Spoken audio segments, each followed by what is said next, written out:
So welcome everyone. I'm Zab Johnson, the Executive Director and Senior Fellow with the Wharton Neuroscience Initiative at the Wharton School at the University of Pennsylvania. The aim of the Wharton Neuroscience Initiative is to bring together brain science and business in an effort to improve business, drive new discoveries and applications, enrich community engagement, and enhance the education of future leaders. Together with my co-hosts, human behavior expert Leila Entezam, and faculty director of Wharton Neuroscience, Professor Michael Platt, our aim with this podcast and videocast series is to explore vulnerability, authenticity, and trust from diverse perspectives, including neuroscience and human behavior.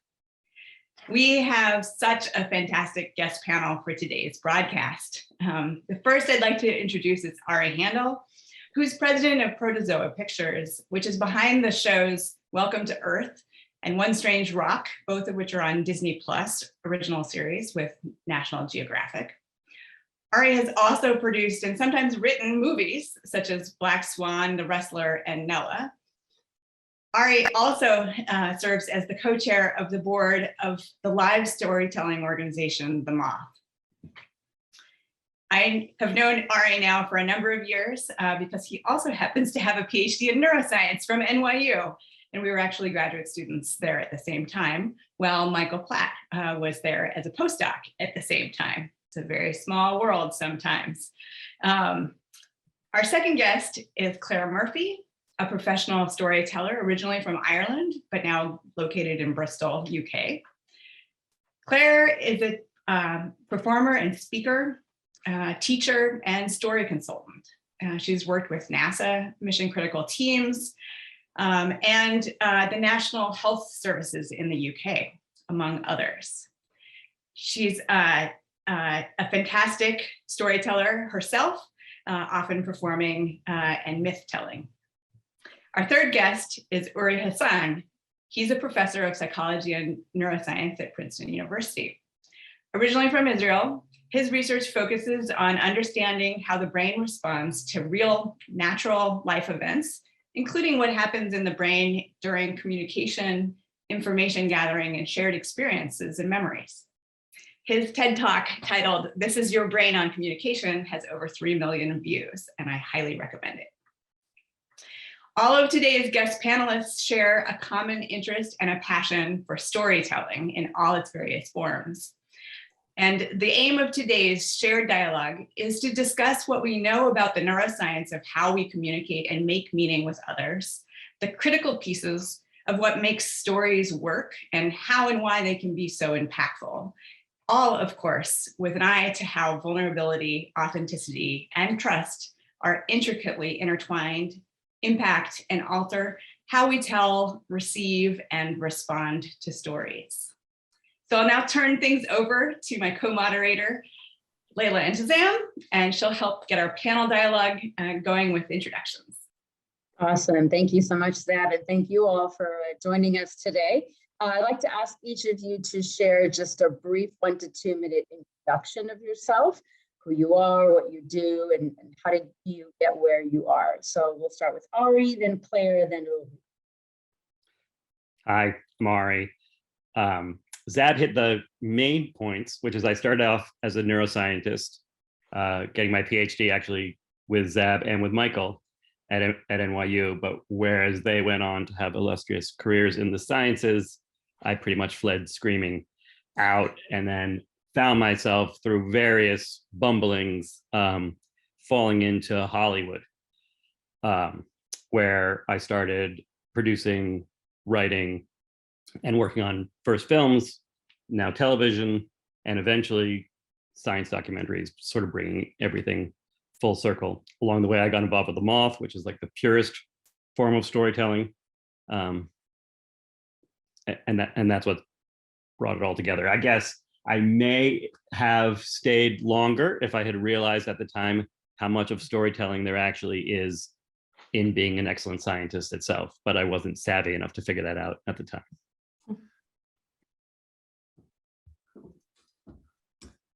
And I'm Claire, and yeah, Zab, as you said, Ari covered the main points. I fell in love with stories when I was really little, but I think everybody does.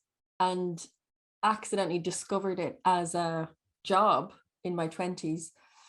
And I started really locally on the west coast of Ireland, just running these little story gatherings. But it was like a snowball to an avalanche because there was nobody around me at that time doing it there. And suddenly I was performing a lot. I was performing myths and folktales and these really old stories.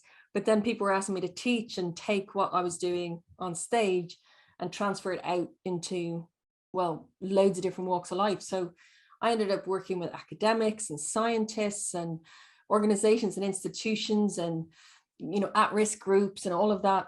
And it's just been this incredible journey over the last, since 2006, so 17 years of just endlessly seeing where story can go. So I love performance, I absolutely love it, but I'm utterly fascinated each year to find another place where this river of story goes and how it can be in service to people. So that's me. Okay, I'm Hasson. I'm a professor in Princeton University in psychology and neuroscience, and we study real-life communication. In a way, what we study is basically exactly what's going on over there. It's an amazing panel of people. We're all using our brains, and it's like sound waves that go into this like Zoom channel to talk with each other. And on the one hand, it's like daily things that we all know how to do. On the other is like a magic. How come we never met? We're all coming from very different backgrounds, and then we are able to communicate.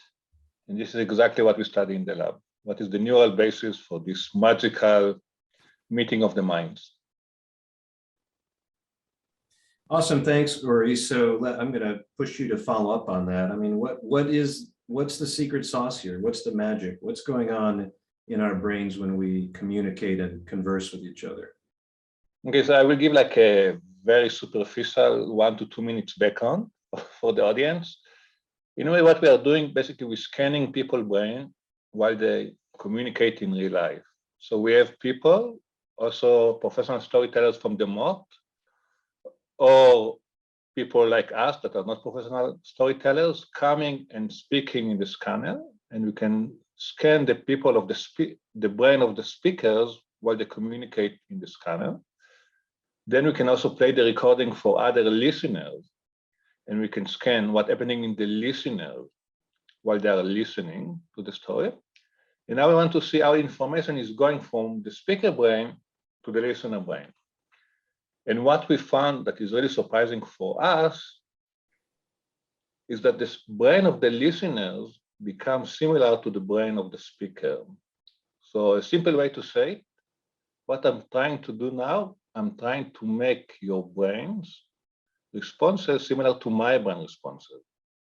And we notice that the better the alignment or coupling between the neural responses of the speaker and the listeners, the better the understanding. So for example, if we are now completely confused, cannot understand my heavy accent, doesn't know what I'm saying, your brain responses is very similar, very different than mine. But if you start to get me and we start to click, your brain become more similar to mine. And this is the magic of communication. And we see that in storytelling, it becomes even more strong binding between the listeners and the speaker. So this is why we think that storytelling is a very forceful force to communicate ideas in situation. And I will add only one thing that complicates the picture a bit for the discussion later on, that although we really want to be coupled to other people, it's not as easy as we think and hope.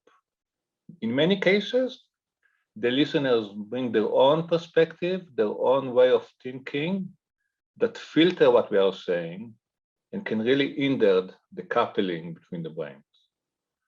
So the challenge of the storyteller is really to break these boundaries and manage to be coupled with the audience. I will stop over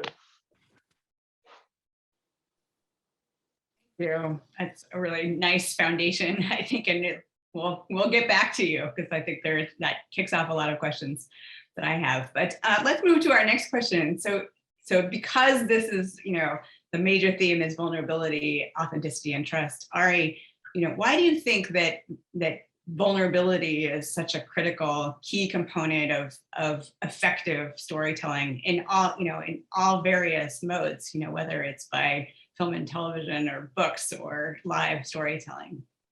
Yeah, I think so. So first of all, I think that varies in many ways in what the story is. I mean, I think you can tell stories that are less like that.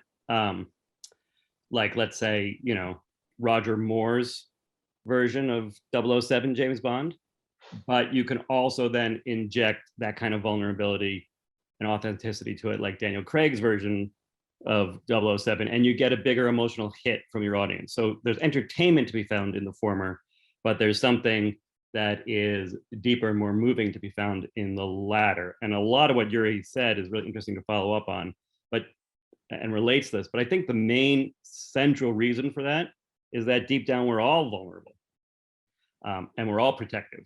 So you get two things when you bring vulnerability to your story. You get intimacy, because we generally only share those vulnerabilities with people we're very, very close to. So when you have a character or a storyteller on stage showing you their fears and their weaknesses, you immediately feel intimate with them. And you get empathy, because since we're all vulnerable and scared to show it, putting it out on screen or putting it out on stage makes us identify and say, oh, that could be me. I feel those things too. So both those things, I think, really pull you in so that you can share the experience that person's having, not just as something you're watching from the outside, but that's something you can imagine yourself feeling as well. And I think that's ultimately the heart of it. Thanks for that, Ari. I'm going to switch over to Claire if I could. Claire, how do you coach others to be more vulnerable and authentic in their storytelling? You make it look like such an art form. It's beautiful. Well, it's interesting that, because it speaks to what Ari touched on, which is that the more authentic and vulnerable we can be, which is really hard, the more people react to it. But we've spent a lifetime training ourselves out of that. So there's a lot of resistance to it, because we all want to look like we know what we're doing. So depending on the group, I'll use a number of techniques or exercises to help them feel safe, to help them feel like that's a risk that they can take.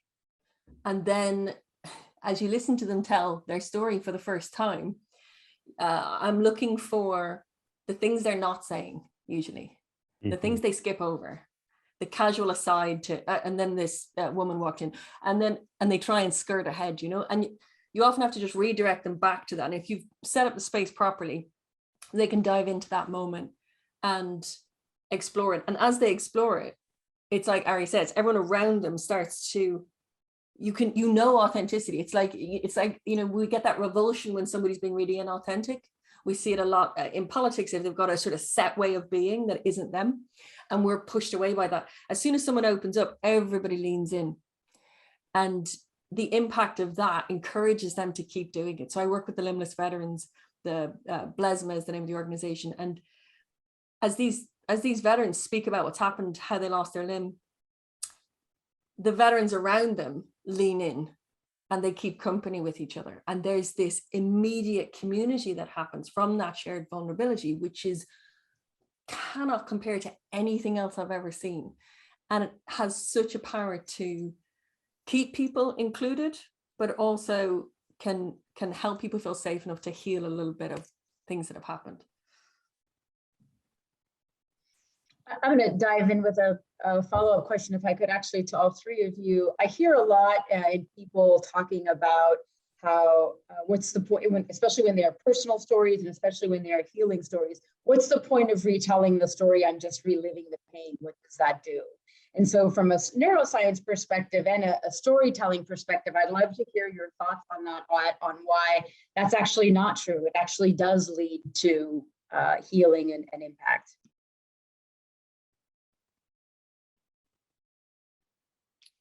Well, I could say one thing, which maybe not exactly what you're after, but is related, I think. The Moth, one thing that we've noticed is when people have gone through something difficult that's really painful or traumatic, that actually just having them go tell a story about it is not always the right thing depending on the timing. So if you push them to tell that story too soon, before it's processed to a certain level, then you just get, actually you get what's not a very good story either. It's probably not that helpful for them, and it's not that good a story because it's a gush. But if you wait a certain amount of time where it's still actually quite difficult for them, so that they have to be pushed, as Claire is saying, pushed into it against resistance, then you get that pain and that difficulty and that authenticity and that reaching out. But it's more processed, and I have a feeling that that's when it's most useful for the storyteller as well as not just the story. And I should just add, if you wait too long and it goes too far and it's a story that gets told too many times, then the feelings part of it become probably a little bit rote, and you're not getting that authentic story as a lived experience anymore, and it becomes the overtold story, which has its own issues. Yeah, that makes me think of this. Agree with that completely, that if you get it at the wrong time. And one of the veterans, we never push them, if they feel uncomfortable at all, we never push them into something that's going to feel bad.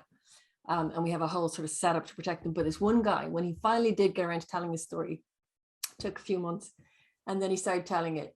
He came back to do the refresher training, and he said, every time I tell my story, I release something from inside of me that's been killing me.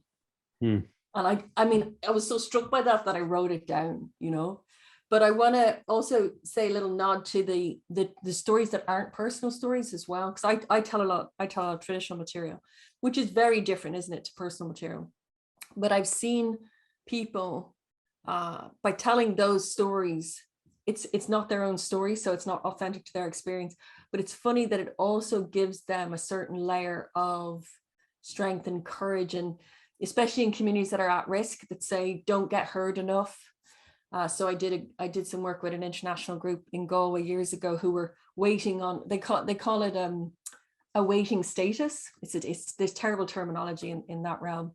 So they're in these direct provision centers, and everyone's referring to them as asylum seekers or refugees, and they're just people awaiting the right to work and all of this kind of stuff. But I didn't ask them to tell their personal story, exactly for what you're saying, Ari, that it's too close, and it's the only story anyone ever asked them. It's the story they had to present at every border, at every barrier. So instead, I got them to tell folk tales from their culture. And we had a big event, and all the local people came. And the feeling that came through their bodies, and the kind of sense of self, because they were celebrating their homeland through a folk tale that was outside of the narrative that had been binding them in this little town in the west of Ireland. Yeah, I took a lot from that as another way in which story can kind of serve people. But those folk tales and myths are folk tales and myths for a reason. And I presume one of those reasons is because they have access points to universal human experience, and they stand the test of time in some pure way, so that if you're going to tell that one of those stories well, like the way you tell those stories, you're accessing part of it. You're putting your own experiences kind of into it, like a good actor would. Absolutely. And so you're still, even if it's not your story, you're still accessing those same vulnerabilities through the universality of those myths, which is why they stayed myths in the first place. Yeah, exactly. And it's like you say, they last 5,000 years because they're good enough to last 5,000 years. Right. You know, like if our civilization ended, what would be the stories that would last through this time? They have to be good enough, you know. Sorry, Yuri, what were you going to say? I think basically I can connect your two perspectives by also bringing the audience to the table. Because you were saying, Claire, 2 points that really strike with me. That the veterans are all leaning together to listen. And you're telling the folk stories, the entire community is leaning together. And I think there is something about storytelling. It's not only the speaker, you need an audience. If there is no one to listen, there is no point of telling the story. And the magic of bringing the brains together, and they all click, and this is exactly what we see in our studies. We see that all the listeners become captured by the story, and the brains start to tick together like clock. And it's a very complicated patterns, but it's all very similar. I think this is the power of storytelling. And I think this is what make it unique, because you need shared background and meeting of the minds for storytelling to happen. And if you have this community together, then you have a very effective storytelling. If you have a community that is broken and polarized and doesn't want to listen to each other, and this is the moment we are living currently in our society, then you can see that storytelling lose the power and lose the magic. So it's really about shared background and try to align together and be together in this moment. Mm. Ori, to follow on that, I mean, I wonder what you've learned about how a speaker can take an audience that's, say, not in alignment and get them into alignment, right? To get them to get their frame of reference to be oriented in the same way toward what the speaker is saying. Are there tools? What's effective for doing that?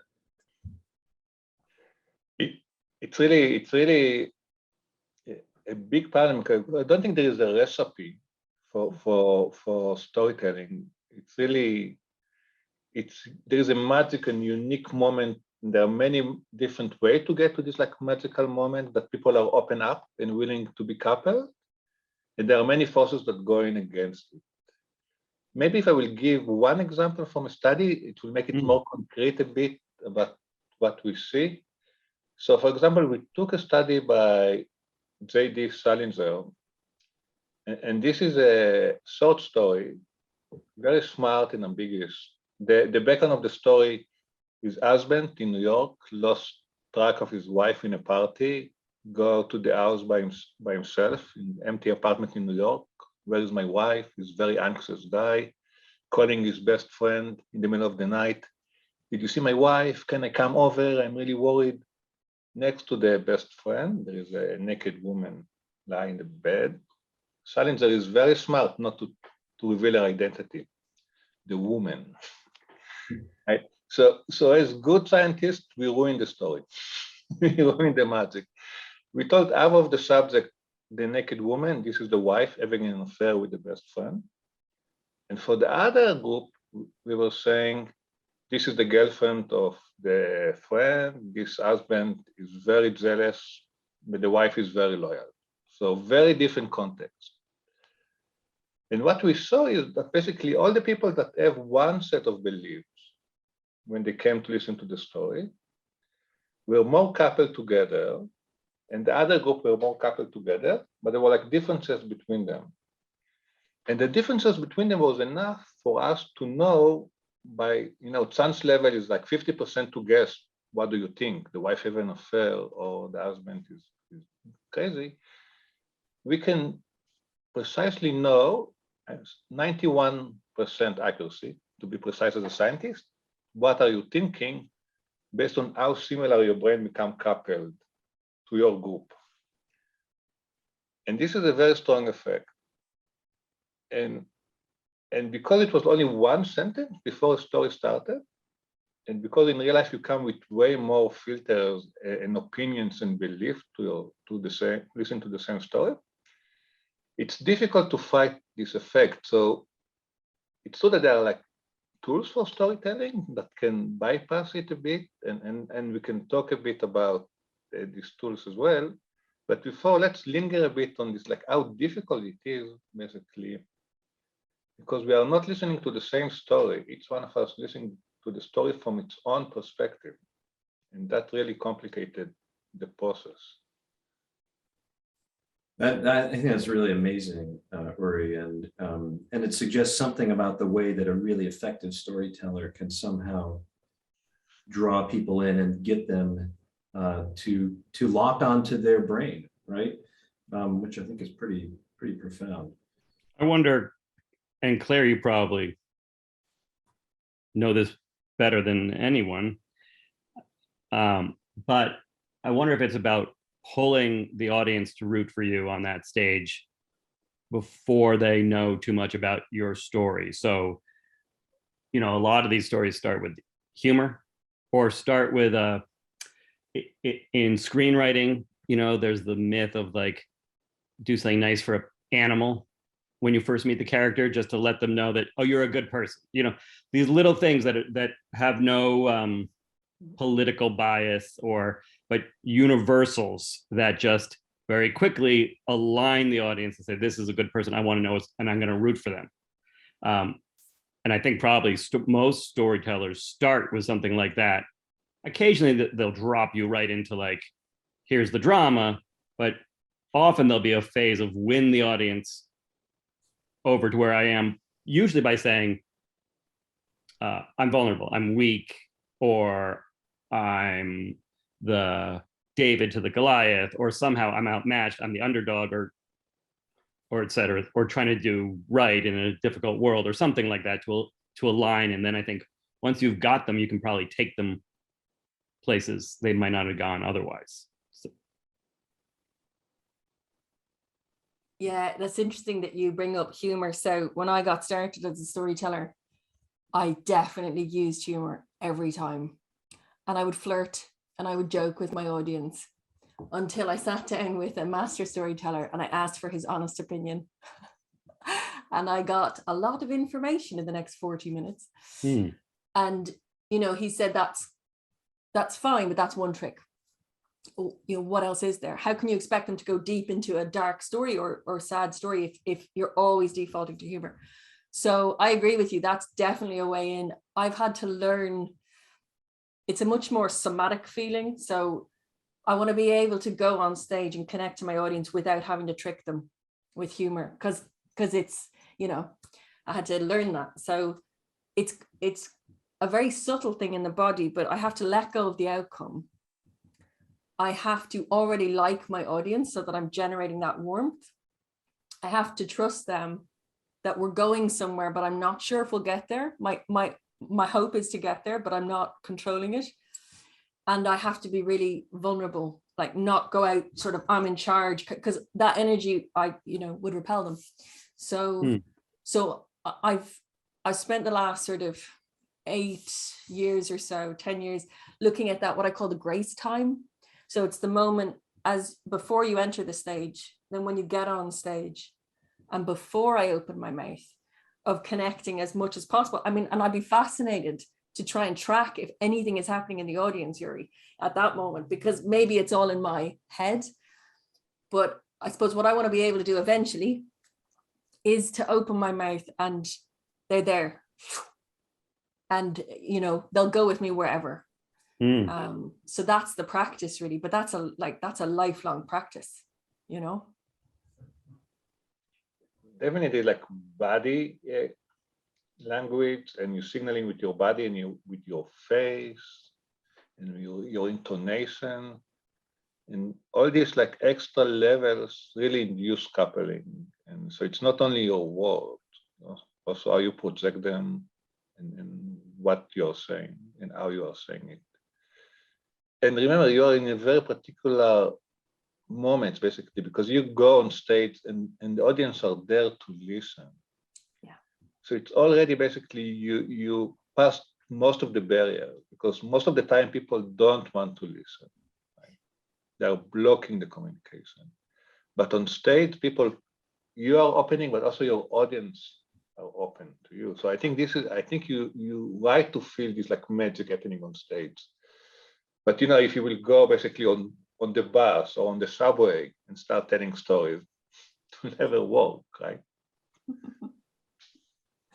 Yeah, I'm definitely at an advantage there, definitely. They've already bought the ticket, Yuri, so exactly. They're halfway there already. I think the stuff you were saying about audience is really interesting, Yuri. I'm thinking about when the Moth moved to radio, there was this huge fear. Is this going to translate? Because so much of what seemed to be the experience was going into the crowd and being in the crowd with the crowd of making those stories work. And then what happened was, if you recorded people live in front of an audience and that was what you heard on radio, so even if you weren't in the crowd as the listener, but the storyteller was in the crowd and you're able to hear those crowd sounds, and reactions with it, then the experience translates pretty well. But if you take that audience out, and if that story is not told in front of those real people, you can pick up on that as a viewer, that there's something different now. It's not a group experience anymore. And you can, and I don't think it's just the audio. I think it's also what's happening between the audience and the performer. But there's definitely something very important about that group. It's really important. You know, I have this like saying, I'm smarter next to smart people. And I'm sure it's the same with storytelling. Each time I'm giving a scientific talk, because I'm not a storyteller, it's a different talk based on the audience, although the slides are the same. So there's really something between the dynamic between the listener and the speakers that really form the storytelling. And I definitely get you. Without the audience, these like live recordings have a very different effect on the Moth radio than simply telling a story from, and you have recently have this like a pandemic happened, and some of your stories you are telling in the Moth were recorded over Zoom. Mm-hmm. You can see the difference in energy. Mm-hmm. Really feel it. All right. I'm going to jump in with a question. I'm curious from a neuroscience perspective, what happens when me, the storyteller, I need to create a certain feeling. I need to create trust or authenticity or vulnerability. I need to feel safe, but I'm not feeling that way. And what's happening in my brain, or Uli, if you were studying my brain, what would you see between I'm in conflict between how I feel and where I'm at, what I'm saying versus what I need to achieve? So I think it will have it. And in fact, I have to be careful because we didn't do this exact experiment. So because we didn't do the exact experiment, I don't have the data to support my intuition. So what I'm saying, it's only hypothesis to be tested. But I think basically because it's like happening and it's like two-way communication, and you need this like a listeners and speaker be coupled together and come together. If the speaker is uncertain, the audience will feel it. And the audience is going to signal it. And then it's going to be dynamical loop when the speaker will feel even more or less confident, and then it will become worse and worse. And sometimes you see this like dynamic happening, that basically communication is breaking. So this like magic feeling are rare. And I think also this like moment of failure of communication, it's part of the story over it to tell. Yuri, I have a question for you. So I have so many questions for you, Yuri, but I'll start with one. Me too. Which is, you talked about the coupling and the two groups in the audience who have different understanding. First of all, I mean, I totally am interested in what we mean by coupling and what that is and what we're measuring and what we might think about that, but I'll put that aside for a second. But have you ever looked at coupling between the storyteller and the audience? I'm curious, in those two groups, let's say you have two groups of people in the audience, one who is presupposed to one place and another is presupposed to another, and the storyteller themselves belongs to one or two of those groups. Is there a difference in how in what's happening when the storyteller belongs to one of those groups? You told a story when the storyteller was ambiguous on purpose, but I'm just wondering how that alignment, this is kind of getting at Leila's question, how that alignment would change anything about any metrics that you might measure within that, in those two groups. It's really an excellent question. And also I can explain the technical stuff if you want in a second, but let's focus on the second part of your question. In our experiment, it was very easy. Basically, you were randomly assigned, right? Randomly assigned to believe that the wife have an affair or the husband is jealous. And it's easy. You don't have a lot of, you don't know the people, you don't really care, you'll be willing to go to any group. But let's go to real life for a second. and sometimes real life are even better than the stories we tell, right? Let's say the ex-president of the United States is accused of sleeping with a porn star and then pay her money during the campaign to silence the story. Now, half of the listeners came with a filter, this is a fake story. And half of your listeners come with the filters, he's not an honest guy, he certainly did it. And now you read the story in the paper and you're reading different stories. And over there, it will be more difficult to basically assign you randomly to a group because there is big forces that induce you to one group or another. And that will complicate the communication in storytelling. So in simple cases, it might be easier to switch people around groups as we did. In real life, when stories that you really care about and feel strongly about, it might be more difficult. And I think this is the challenge and also the limitation of storytelling, because we really have a naive belief that, you know, if I will be authentic, it will penetrate and I will capture the audience.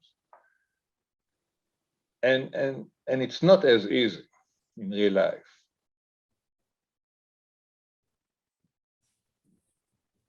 It sounds like how you frame the story is so significant in setting up the potential outcome.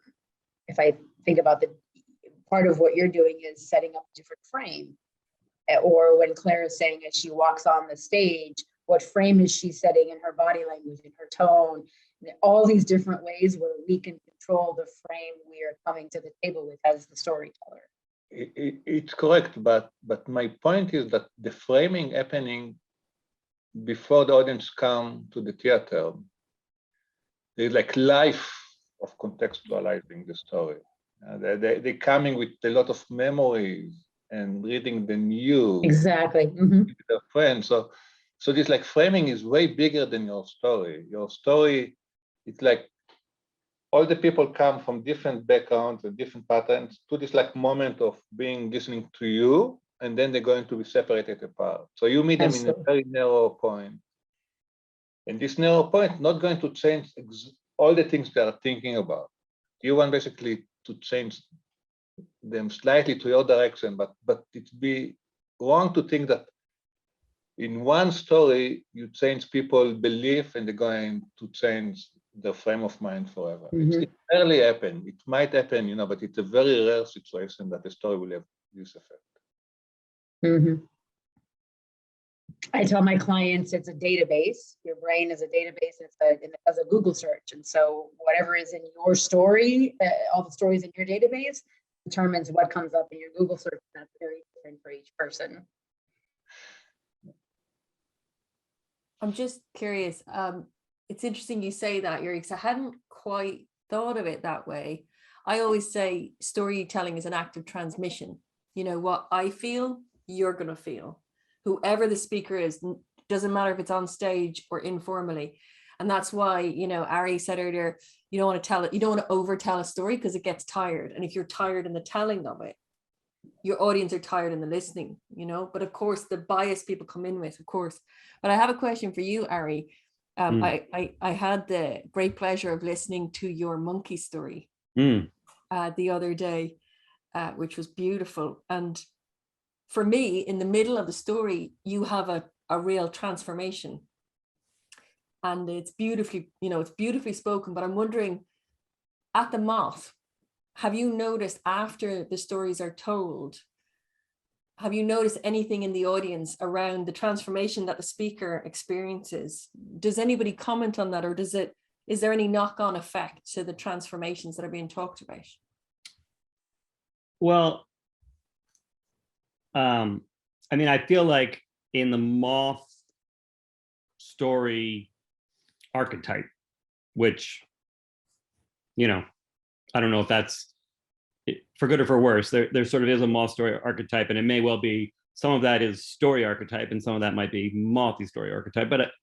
But transformation is part of it. I mean, that's a story that has a beginning, middle, and end, and is a personal story. Generally, should have a moment of transformation, a moment of realization, a moment of.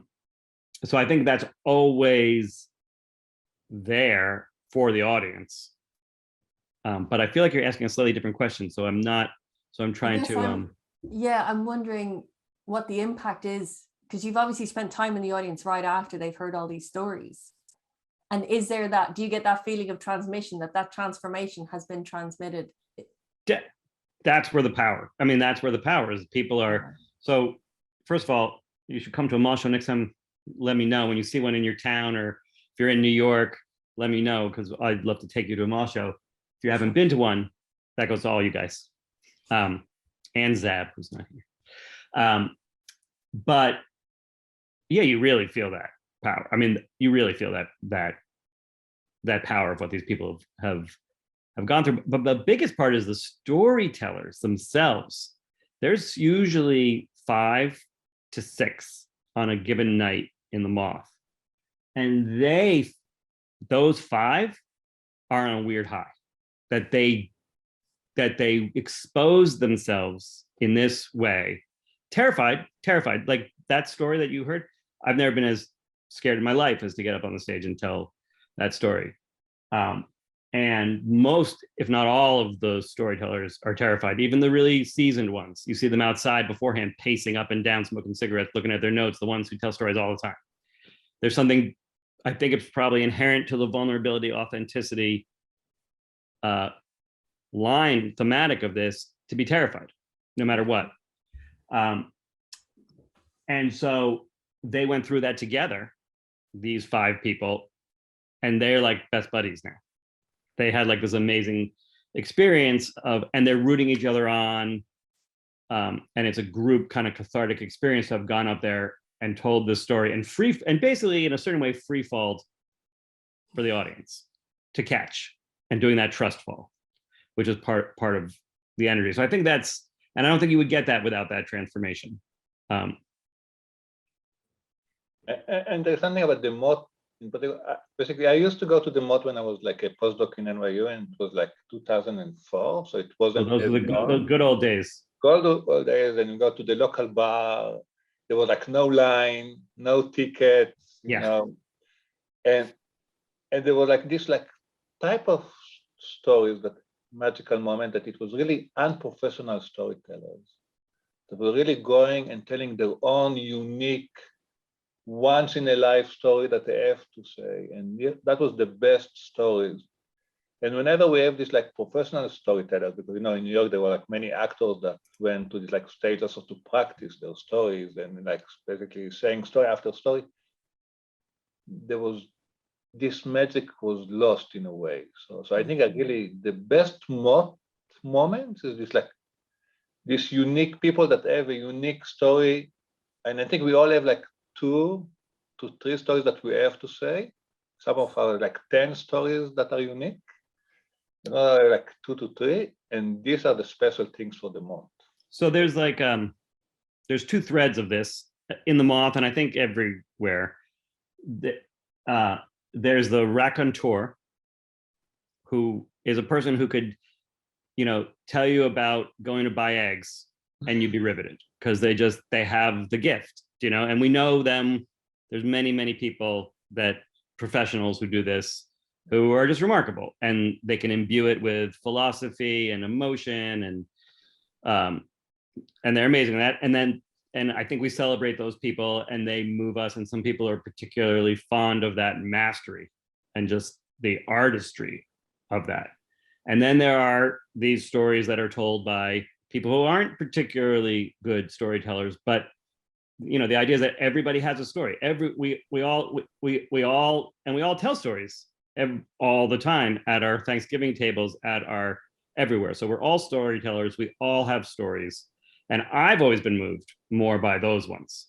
Correct. And in fact, I feel like part of what made that story, the fact that I was terrified is part of what's works for the story. You can hear when the person is terrified. I've been in a Moth show where 5 minutes in or 2 minutes in, the storyteller froze, couldn't remember what they were going to say, lost themselves, and panic, fear, shame, like the whole thing. And the audience broke into applause and just clapped them through it. And that energy, the fact that that you're in this together and they don't know that they can do it, and they're telling you their truth, some with stumbles and oopses, and I forgot, and let me go back, I should have something I forgot. That stuff is, that to me is where it gets to be a human, not an artistry, but a human universal form of communication. Yeah, and that's like the magic, I agree. Yeah. That's the magic. Well, yeah, and I want to add to that, take it down off the stage entirely, and that value that you're putting on those true stories. I wonder who will be listening to this, because I think there's a lot of people who've never told their story, who do a lot of interesting jobs, a lot of difficult jobs, and they don't see a value in their own story. But that transmission, you're transmitting several things. You're transmitting your own vulnerability, right, and your authenticity, but you're also transmitting knowledge, you know, where like right now I'm thinking a lot around, you know, frontline medical and what they're going through and what they have been going through. And a lot of them just don't think it's worth telling, because who would want to hear it?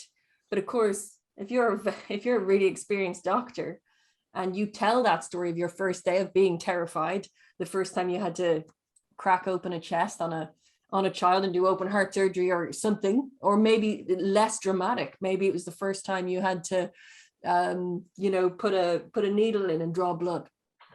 But when you tell that story, the new person coming in, the new doctor, the new young nurse or whatever, as they listen to it, they get all that knowledge and the empathy, all the stuff that Yuri was talking about earlier.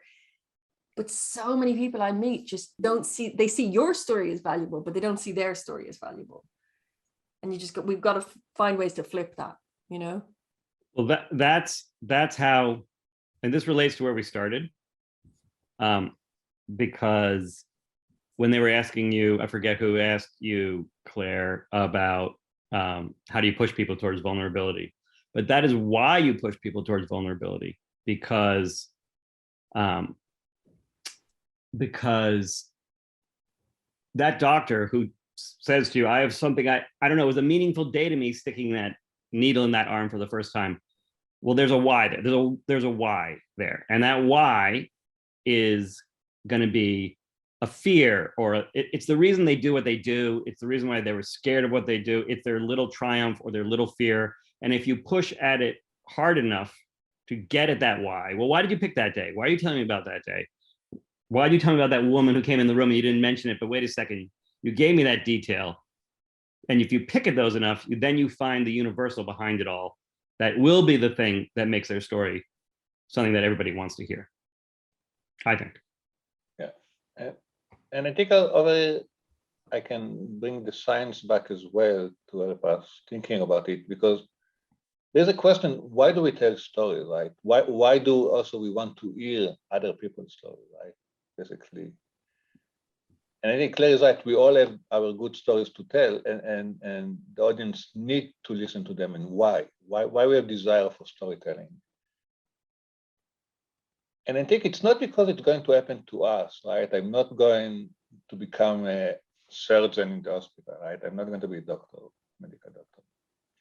Or I'm not going to be now a fighter in a war, hopefully, right? So why do we love these stories?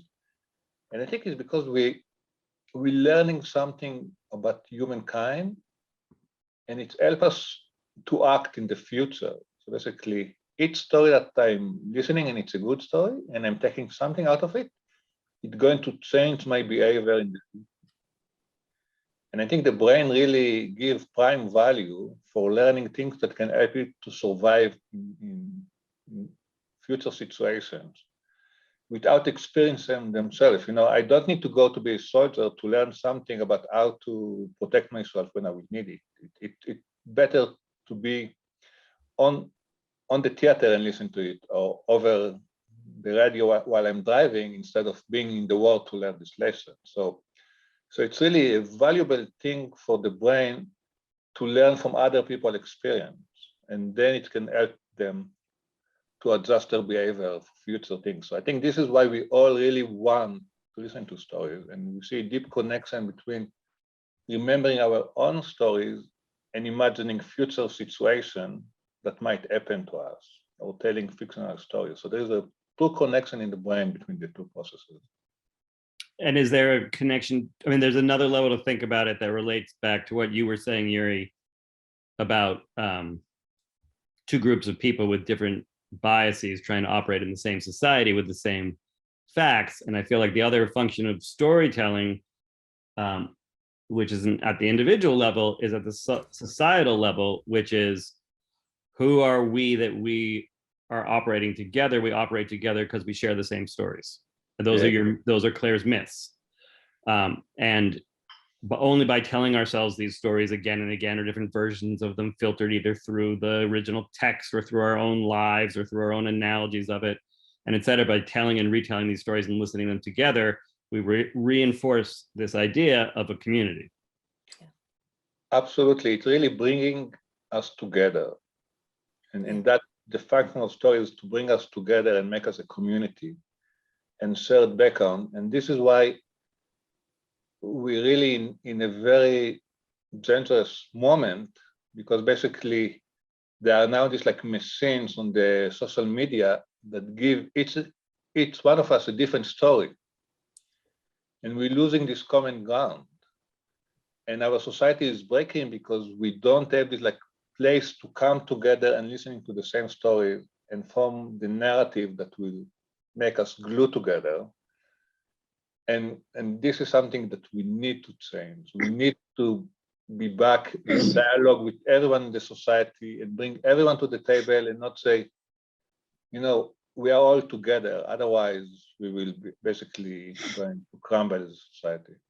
Okay, I can't help but as you're talking, I looked up and I saw all of us were leaning into each other too. And so I thought, oh, look, we have our own little science experiment going here. So we have just a couple of minutes left.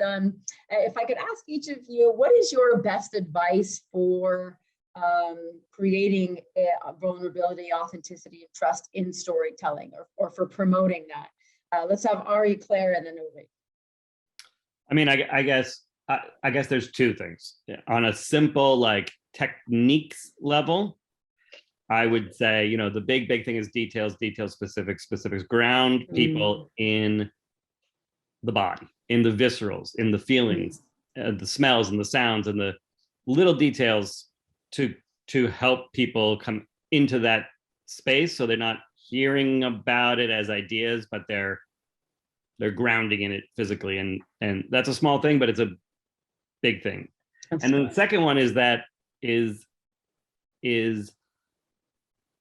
thing about pushing to that place of vulnerability. And I think that some people can, with practice and time, figure out how to be the foil to themselves, to push themselves there. I think people who are professional writers, professional storytellers do that. And that's the crucible that they live in, is pushing themselves painfully to those places. But I think for a lot of people, it's finding somebody else who can hear them and push them to go further. And then they can get mad at the person who's telling them to go further, like keep going.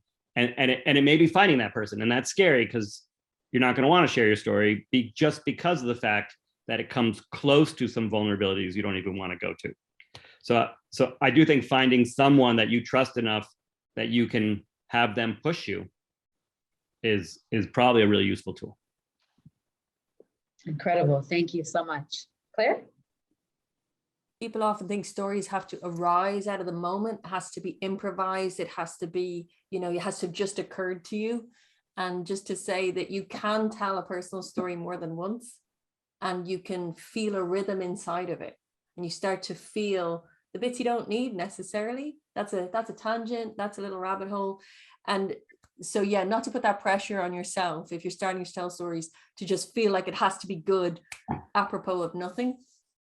And this is kind of to Ari's point, but if you see it, we see it. If you feel it, we feel it. Yeah. Okay, I will conclude actually with a personal story that actually will answer the question as well, what I'm thinking.